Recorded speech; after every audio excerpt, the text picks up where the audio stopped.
"I'm just returning this envelope," she said. The millionaire laughed. Until the real owner walked in.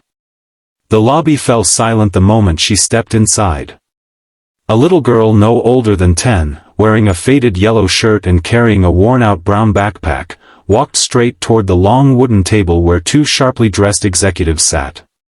Her hands trembled around a brown envelope pressed against her chest like it was the most precious thing she owned. No one expected her to be there. No one expected what was about to happen. And yet, in that single moment, a story began, one that would shatter pride, expose truth, and remind everyone watching that kindness often comes wrapped in the smallest hands. If you believe in kindness, honesty, and second chances, make sure to like, comment, share, and subscribe to the channel. It helps stories like this reach more hearts. Her name was Lila, quiet, observant, and far too brave for her age. Life had taught her early that the world didn't always give you what you deserved, sometimes it only gave you what you could carry. After losing her mother young and living with a grandfather who walked with a cane and a heart tired from years of hardship, Lila learned that small acts of honesty mattered more than people realized. That morning, while helping her grandfather clean the small neighborhood park, she found something half buried under a bench, a brown envelope thick with papers that looked important. Her grandfather told her they should take it to the address written on the label, a towering office building miles away. He didn't have money for transport, so they walked. They walked all the way there under the heat, stopping every few minutes so he could rest on his cane. Yet Lila didn't complain. Something inside her whispered that returning the envelope was the right thing to do, even if no one thanked her. When she finally reached the office, the receptionist stared in confusion but guided her to the men she believed were the owners. Two suited men, identical twins with polished shoes, perfect smiles, and expressions that suggested they didn't expect anything meaningful from a child, looked at her with amusement.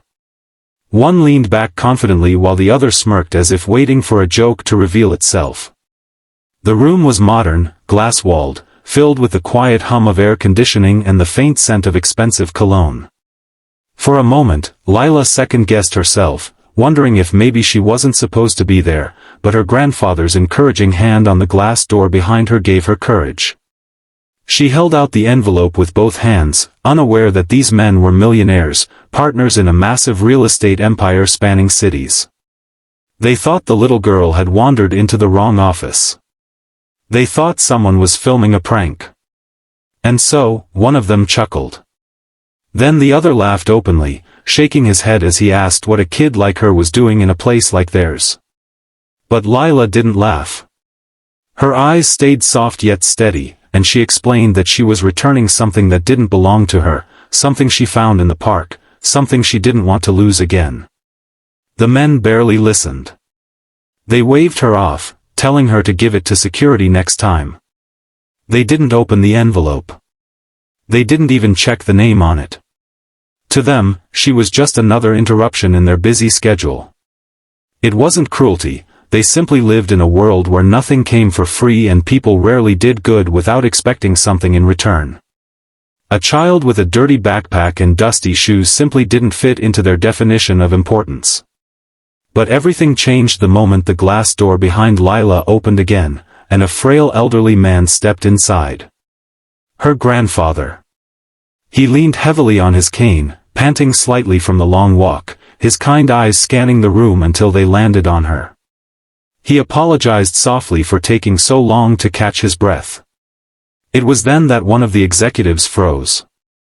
His eyes widened. The smile fell off his face. Because the old man, Lila's grandfather, was the actual owner of the envelope.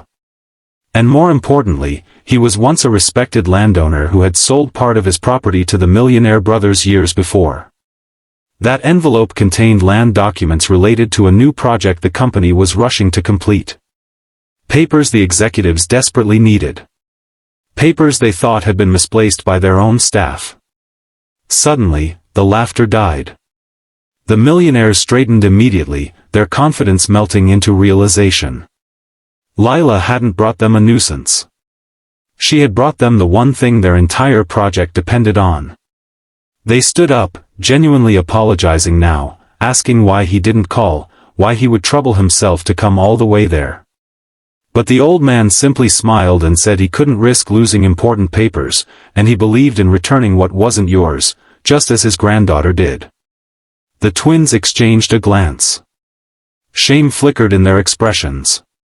For years, they had built empires with polished strategies and loud profits, yet it was a little girl's quiet honesty that humbled them in seconds. One of them knelt down to thank her personally, realizing she had walked miles just to do the right thing. But Lila didn't want praise. She only wanted to help her grandfather. Seeing this, the executives invited both of them into the office. They sat together, not as a millionaire and a child, but as people, humans capable of kindness and gratitude. They offered the grandfather a ride home, medical support for his legs, and even a scholarship for Lila's future education. It wasn't charity, it was respect earned from an act of pure honesty. Lila's eyes shone with surprise, but her grandfather placed a gentle hand on her shoulder, proud that her goodness had been seen by others. As they prepared to leave, the older twin looked at the girl with a softened expression, saying that not many people would walk miles just to return something they found, especially something valuable. Lila answered that her mother used to tell her, "What you give the world eventually finds its way back to you." And in that moment, even the millionaires realized that wealth wasn't measured by bank accounts, but by the sincerity of your heart. If this story touched your heart even a little, please don't forget to like, comment, share, and subscribe. Your support helps me bring more powerful stories to you. Before you go, comment below, do you believe a small act of honesty can change someone's life?